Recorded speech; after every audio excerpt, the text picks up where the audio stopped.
Hey everybody, it's Angie and welcome to Hot and Flashy. In today's video I've got a eyeshadow tutorial for you. This is based on a look that I wore in a couple of videos last week, and I asked you guys if you like the eyeshadow look, if you would thumbs up the video, if you wanted to see a tutorial on it, and you did, so here's the tutorial. So this look I created using the Marc Stiletto palette. And this is a gorgeous little palette that I just grabbed. It's my first Marc Jacobs palette. I was in there looking at some other ones because I was wondering what the quality was, you know, of a higher end eyeshadow palette. I have used some before like Dior, and I find that they are really quite good. And so I thought, let me try a Marc Jacobs. None of the other palettes really appealed to me, but this one with its really cool kind of lavendery colorway about it really was up my alley. It's very small. It's not an overwhelming palette with so many colors that you don't know what to do with them. And it does have a lot of really good toned mattes. So it's got a couple of good mid-tone mattes here and here. It has this lovely purple matte tone right here. And then it's got a really nice black matte at the end. So it's only got two shimmers in here. This guy, which is a little bit glittery, I just found out because I put it on with this look, but oh my gosh, the color is gorgeous. Let me swatch both of those for you. Ooh, take a look at those. Aren't they just so pretty? So the first couple times that I used it, I find that with this palette, it does go pretty dark and smoky pretty quickly. It's definitely a palette that's on the cooler, more purpley side. Like, I only added the tiniest bit of the purple tone to this eyeshadow look, and as you can see, it's very purpley. So even these guys here, the two mid-tone matte browns and taupes, they do come up sort of on the cooler side. They are kind of pinky taupes. They definitely lean to the more purpley side, not the more browny side. If you love the purples and the nice pastel palette for the springtime, then this could be a great palette for you to pick up. So let's get into the eyeshadow tutorial and I will show you how I got this look. All right, let's start in with the tutorial. The rest of my makeup is done, so we're just going to do the eyes in this one. So I always start first step with my eyelid primer. I had used the Fenty Amplify primer, I believe it's called, and I really like this one. I feel like with more mature eyelids that are a little crepey, it helps to smooth out your eyelid and helps your eyeshadow, of course, to go on smoother and last all day and not crease into any of your wrinkles. So definitely an eyelid primer is a must. I really love eyelid primer. It's like one of the things that really makes my makeup next level. And this has almost a pearlescent kind of whitish pinkish tint to it. Let me come in a little closer so you guys can see what I'm actually doing. All right, so all the brushes I'm going to use today are from this BH Cosmetics brush set. This is a really great value brush kit, very affordable at Ulta, comes with all the right shapes and sizes of eyeshadow brushes. So I'm going to use this number 9 brush to start to pack the first color on the lid, and that is going to be the lightest shade in the palette. This one is called Rule. It's really pale and it's really pigmented. And then you're just going to pack that right on the movable part of your lid from the crease down to your eyelashes. I used to always use windshield wiper motions, and then the last, I don't know what, month or so, I've noticed that I'm getting a lot more skipping when I do the windshield wiper motions. You know, my skin, it folds up when I'm running the brush across this way. So I found that it's easier now just to do starting at the up in the crease and dragging it down to my eyelashes, and that is a much more effective way to get my eyeshadow on, a way to pack the color on there without having that skipping and creasing. So I'm just going to dip in there again and do the second eye. For the deep in the crease shade, I'm going to use the number 6 brush and the next shade, which is called the Concrete. And then I'm going to just jam that brush deep into my crease, and I'm just going to work it in small circular motions. Now I'm not picking up the brush and I'm not moving it anywhere around my eye area. I'm just wiggling it kind of around in little circles. And that's how I establish that outer deep crease area. I'm going to go back in and get a little bit more. I prefer to add less color to start and build it up than to go in heavy. So I'm starting there again and just pulling it down to my eyelashes at an angle. A lot of times when you're older, this is a problem area because the way your skin folds down there, almost like it won't go right there. But you want to get it in there, so that's why that just jamming it in there and really pressing and making that little circle really helps. And then I just kind of make the little circles out over the crease with whatever's left on my brush. I'm just trying to bring that gradation up a tiny bit higher above my crease. So I kind of mark it and then lift my eyebrow and then come down. And you want that to be a nice round shape out there, not like a flat line. Going slow and carefully to make sure that I get that color right where I want it. And I'm only putting it on the outer third of my lid. Okay, now we're going to blend that out a little bit. So I'm going to use the number 5 blender brush. And this one never goes into color. My blender brush, I never put it into the palette. I always keep this one clean just to blend everything out. And now I'm going to use bigger circular motions. And I'm going to blend that color a little bit higher up onto my eyelid below my eyebrow, and I'm going to bring it over here into the inner corner. I don't want to blend it out here too much because I want this to stay nice and clean, because in order to have our eyeshadow lift the outer corner of our eye, we don't want anything sinking down below here. So if you draw an imaginary line from the outer corner of your eye to the outer corner of your eyebrow, that's your line where you want to keep all your eyeshadow to this side of that line. You don't want anything below there.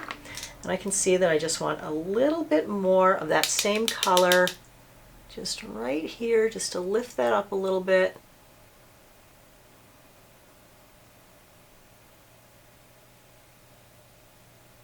And then back to that number 5 brush and blend that across.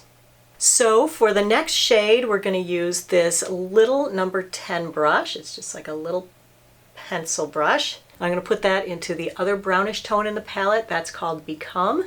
And then I'm going to put that deep in the crease again and follow that same angle from the crease down to my lash line. Almost a winged liner out there, because it's really hard to do winged liner now.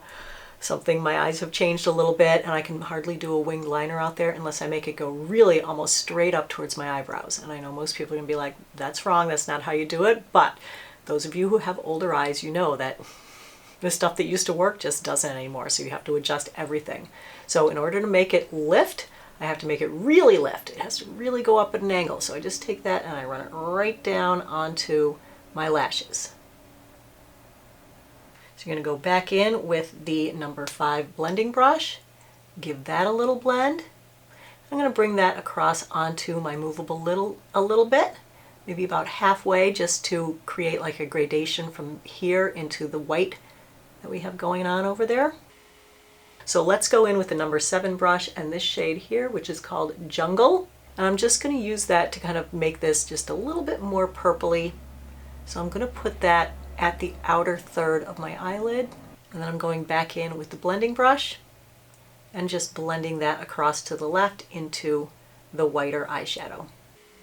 Next shade I'm going to use is the shimmer shade, this one right here. It's called Sidewalks. And I'm just going to pick that up on my finger, just rub it in there. Then I'm going to start that at the middle of my eyelid and just bring it to the inner corner. I'm going to go back in with that number 5 blending brush and just dragging that across to the right a little bit. Then I'm going to go into Sparkling with finger again. I'm just going to put that out here at the outer corner. And I'm just going to marry those two together right here in the middle. Let me go ahead and match up my other eye off camera, and then we'll do the eyeliners. I think I'm going to use just the black from this palette with a damp brush, and we'll do it that way. So I'm just going to take this little bowl and I'm going to put in a little bit of setting spray. This is a Wet n Wild matte finish setting spray. So I just put a couple of spritzes of the setting spray in the bowl, and then I'm just going to take the number 12 brush from the BH brush kit. And then you just dampen the brush in the setting spray, and then just dip it into the black eyeshadow, and then you can use that as eyeliner. Just kind of look down into your mirror and put that at the juncture between your eyelashes and your eyelid and press. You don't have to drag, you don't have to be like trying to draw a line, and you just press it on there. And this is very forgiving. If you make a mistake, you can just use a Q-tip and wipe it away. And it also gives a nice natural line that you can smudge out a little bit.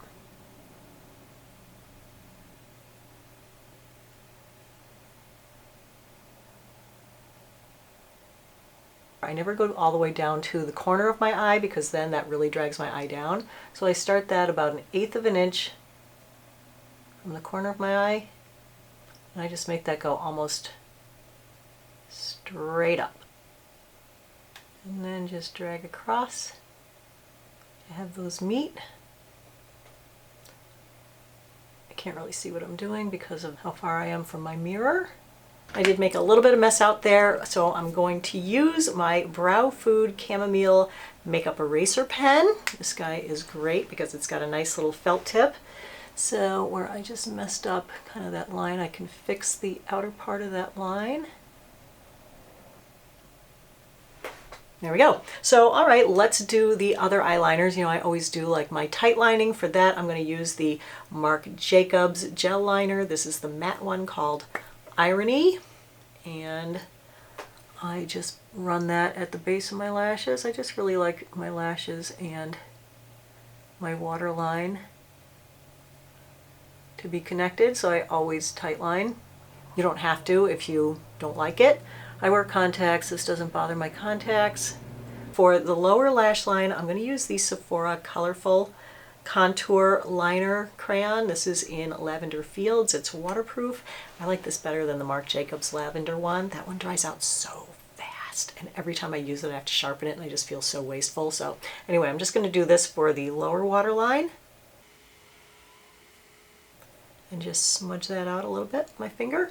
Let's go for another layer of mascara. What I have on already is the Maybelline Lash Sensational. I think that, you know, gives a decent lash, but it's nothing major. The one that I'm liking these days is the Neutrogena Hydro Boost. I feel like this really gives volume and length to the lashes, and they're really glossy and they're not clumpy at all. And this stuff really, really lasts. Problem is if you get it on your skin, oh my God, it lasts there too. So be careful with it. So I do like to do like a primer with another mascara first before I go in with this one. I'm just going to go in with this one and add a second coat of mascara just to give the lashes a little more length and volume and darkness. All right, so there is the eyeshadow tutorial.